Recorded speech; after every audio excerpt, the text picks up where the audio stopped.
There's a new TikTok trend going around of women posting before and after pictures of them when they had eating disorders versus now that they don't. And it has this audio overlaid with the lyrics, "Oh mother, I'm flattered that my hunger makes you proud, but I don't want this hunger if it puts me in the ground." Just to show you what the trend is, I'm going to show a few examples of it. I just want to be clear that this video is not geared at any of these creators specifically. There are a lot of people participating in this trend. I just figure it would be easier to show you what I'm talking about.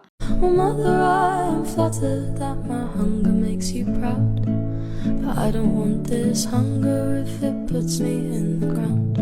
Oh mother, I am flattered that my hunger makes you proud, but I don't want this hunger if it puts me in the ground. Oh mother, I am flattered that my hunger makes you proud, but I don't want this hunger if it puts me in the ground. So as someone who had an ED for 10 years and as a doctor of psychology, I'd like to explain why I think this trend can be harmful.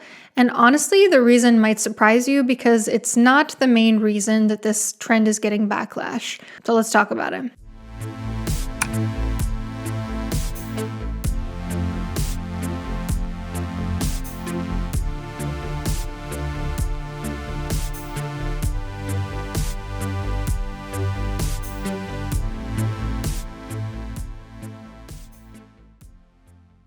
Now, on the surface, I think this trend seems positive, right? Women acknowledging that their previous EDs were dangerous, that the health risks were not worth being thinner. Women celebrating that they're currently healthier, that they overcame their eating issues.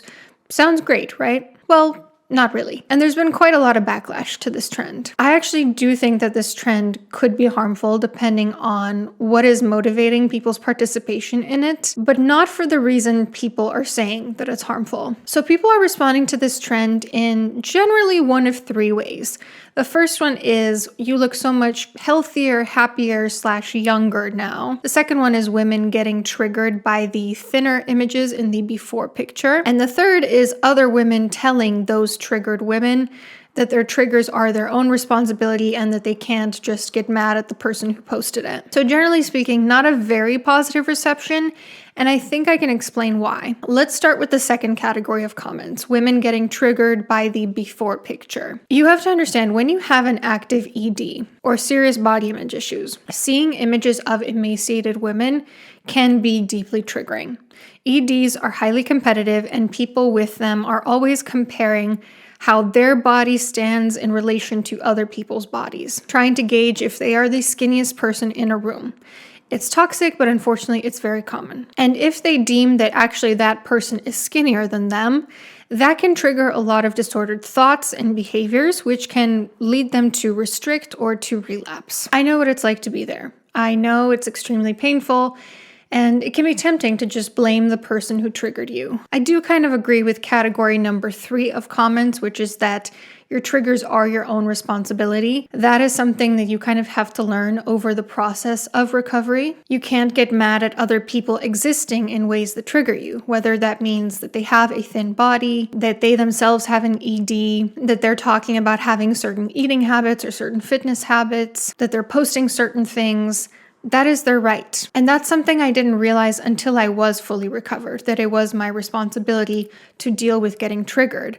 But that's exactly it though. Full recovery requires taking full responsibility for your own triggers. If you don't feel like you can do that, it's because you're not fully recovered. In early recovery, your state of mind is pretty fragile. And in that stage, it might be better for you to just unfollow certain people who trigger you, to not use social media altogether, to avoid certain triggers, so that you can focus on building up your emotional resources before you're exposed to those triggers so that you can be stronger when they come up. But later in recovery, keeping up with avoidance is pretty harmful. It keeps you stuck in this loop where you avoid and then you get triggered by natural triggers that take place, and then you don't know how to deal with getting triggered and you avoid even harder, and it's this endless toxic cycle where you just get worse and worse. Instead, the loop in later recovery should be you actively trigger yourself, whether that means eating certain fear foods or whatever it is. Then you practice emotion regulation strategies that you've learned to master, and then you're better equipped to manage triggers when they come up naturally in real life. So if someone's getting triggered by an image of someone simply being thin,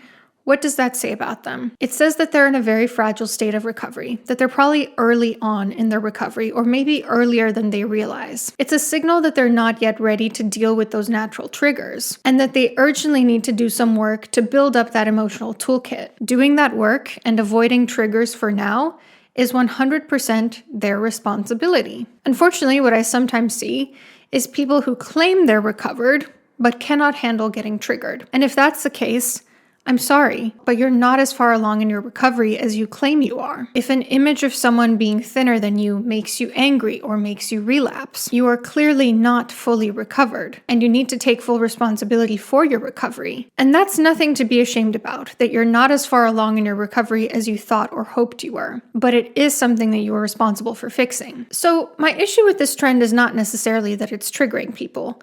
My issue with this trend actually boils down to something different. What is the motivation behind women posting this? Because just like people getting triggered in the comments might not be as far along in their recovery journey as they like to think they are, I personally believe that some of the people posting these types of videos going along with this trend are also not as far along in their recovery as they say they are. Allow me to explain. When I talked about my ED journey in a video, I didn't include any triggering before and after images. I didn't talk about lowest number, highest number. I didn't give really any concrete details that could be triggering for people. And part of that was, of course, I don't want to needlessly trigger people. I think that's unkind. But part of it was also that I didn't feel the urge to do that. If I had been doing those things, it would have been me still kind of bragging about how sick I used to be, about how bad I had it. It would have been my ED voice still trying to seek validation for the ED, still trying to create this like shock factor around how thin I was. If I had made that story time 2-3 years earlier, I might have included triggering content because I wasn't fully healed then. When you're not fully healed, your ED is still a part of your identity. You still see it as who you are. So you are still trying to prove to others how bad you had it, even if it's a matter of, I was so bad in the past, now I'm better. So basically what I'm trying to say is, if you feel the urge to post triggering content, maybe the real question isn't, could this trigger someone? But rather, why do I feel the need to post this? Now, I don't know what's in the minds of the women who participated in this trend. It's probably a variety of different motivations because they're not one monolith. There are many individuals participating in this trend. Maybe some of them just want to celebrate being in a healthier place now. But the thing is, I think you can do that without reminiscing on how skinny you used to be, without posting a song whose lyrics kind of romanticize the struggle or give off almost like a sense of nostalgia about the good old ED days. When you're fully recovered, you become indifferent to images of who you were at your lowest weight. They don't trigger you anymore, and they don't make you feel nostalgic or romantic anymore either. They don't make you feel the urge to post them. You just kind of go, okay, and move on with your day. That's not what this trend is doing. The women participating in this trend are kind of musing over past videos of themselves and also body checking themselves currently. And some of them, I will point out, when you click on their pages, you see that they're still quite swept up in body checking behaviors, even if they have a slightly larger body now. They're still swept up in seeking validation for their bodies on social media. It begs the question, have they really stopped being dependent on external validation for their appearance? Or has their dream body just shifted a little bit? I think sometimes there is this quasi-recovery where you can feel like, because I'm not underweight anymore, now I'm recovered, and now look, I feel so happy and good about my body. But when you dig a little deeper, sometimes what's going on is that your body image ideal has just changed to be maybe not as emaciated, but your self-esteem still depends on having that body image ideal. I also want to mention, I think there are two sort of camps when it comes to ED recovery. There are those who think that this is kind of like an addiction in that you struggle with it your whole life. It's always a part of your identity. You always have these urges. You always get triggered. And then there's the second camp of people who say, no, actually, I have experienced full recovery, and that's not the case anymore. And I used to be a part of the first camp until I discovered the second in terms of my own lived experience. And I think probably the vast majority of people never really get to that full state of recovery. But that doesn't mean that it exists. What it means is that actually we have a whole lot of people out there who are walking around thinking and saying that they are recovered, when they're in fact not fully recovered, and it is possible for them. So I'm just not convinced that a lot of the people participating in this trend are fully recovered. And here's where it comes full circle. If you're not fully recovered and you post this, you are also setting yourself up for a potentially very triggering situation. Even the positive comments, all the people saying you look so much healthier now, can be triggering. For a person who has an ED,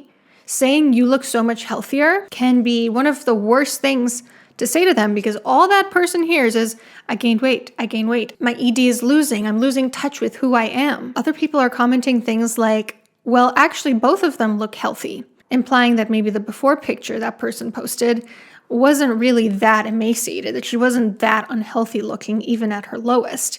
You can imagine how that would also be super triggering if you still have body image issues. I just went to go look for the screenshot of this comment, and it looks like that video is gone. It's been taken down, so case in point. Other people are commenting things like, your after is how I look at my sickest, suggesting that, damn, like you are still pretty thin. And this also can feed a dormant ED. This can be like fuel, validation for an ED. That's exactly what someone who's not fully healed would want to hear. Or just like the stress of dealing with the backlash in the comments could be triggering for people. So then everyone's getting triggered all around. The people seeing this trend, the people posting the videos, everybody. And I really think anyone who's participating in this trend needs to have a really brutally honest conversation with themselves and ask, why do I feel the urge to do this? What's underneath my motivation to participate in this trend? Am I actually as far along in my recovery as I think and claim to be? If not, where do I still need to do work? Do I need to go back to therapy or work harder at therapy or expose myself to more triggers or expose myself to fewer triggers while I build up an emotional repertoire? What do I need to do to get better? And yeah, even will it be worth it if I post this and it triggers someone else?